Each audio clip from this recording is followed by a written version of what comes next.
greatest singers, songwriters, preachers, phenomenal artist. A man of his age and generation is unbelievable.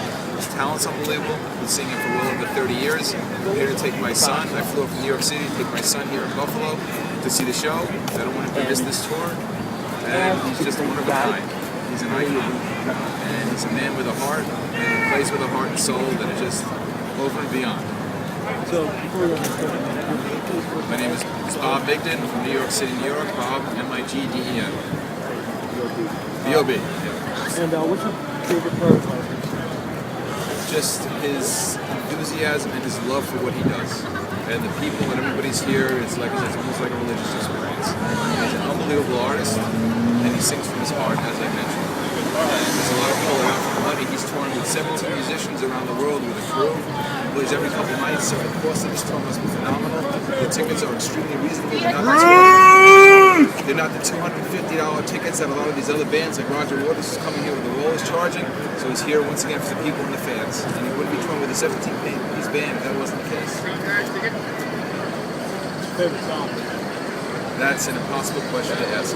It's the experience. I've seen the Grateful Dead over 215 times. I love going to shows. I love going out of my area. And my favorite song. How many times have you seen Bird? In the 30 years, it's probably about 3 dozen times. He doesn't tour anywhere near as frequently as the Grateful Dead did back then, but every couple of years he tours, and so I would say at least 3 dozen, starting in 1980 in Providence, Rhode Island, New Year's Eve in 1980, and through the years on and off all over. Big places, small places, little places at Asbury Park, Christmas shows. He brings out artists, gets artists and artists well known as him to come out and play with him.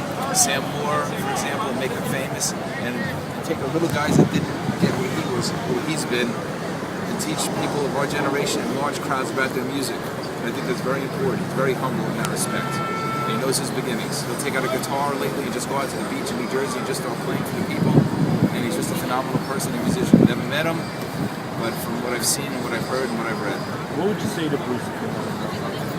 I would just like to thank him for who he is and for all the entertainment that he's given us. And for the type of person he is, and hopefully people can learn about that. Like I said, I've never met him. He doesn't say what I would say to him, but from what I've seen, and probably what I've said, I've met many musicians, and usually I do thank them for what they've done, and the entertainment, the enjoyment, because this is work for them. Thank you very much.